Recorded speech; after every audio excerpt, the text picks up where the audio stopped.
మన కడుపులోనికి ఏమైతే మనం తీసుకుంటున్నామో ఖచ్చితంగా పరీక్షించి లోపలికి పంపిస్తామా లేదా? అవునా కదా? ఖచ్చితంగా పరీక్షించకుండా, చూడకుండా ఏదో ఉందని తీసి తినేస్తామా? మన కడుపులోనికి వెళ్ళేదానికే ఎంతో పరీక్షించి నీకు నచ్చితే కానీ, నీ సెలవైతే కానీ లోపలికి వెళ్ళదు అది. అవునా కదా? నీ సెలవైతే కానీ లోపల. నేనంటాను, దానికంటే ముఖ్యంగా నీ మనసులోనికి ఏమి వెళ్తుందో అంతకంటే ఎక్కువ పరీక్షించి లోపలికి నువ్వు పంపించాలి. హల్లెలూయా!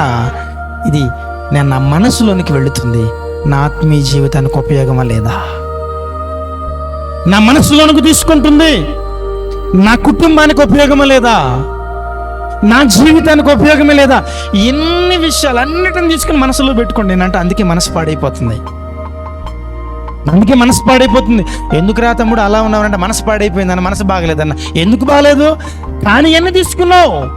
అన్ని విషయాలు ఆ యూట్యూబ్లో ఉన్నది వేసుకుంటావు, వాళ్ళన్నది వేసుకుంటావు, అందరూ అన్నది వేసుకుంటావు. ఇంకా నీ హృదయం ఇంకా దాన్ని ఇంకేమనాలో ఇంకా మళ్ళీ అనవసరమైన అన్ని తీసుకుని మనసులో పెట్టుకున్నావు. దేవుణ్ణి అడుగు, దేవా నా మనసులోనికి నేనేం తీసుకోవాలో అదే తీసుకోవాలి.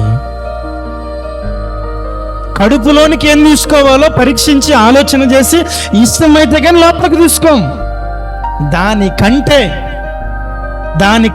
చాలా ఇంపార్టెంట్ థింగ్ ఏంటంటే మన మనసులోనికి మనం ఏం తీసుకుంటున్నాము.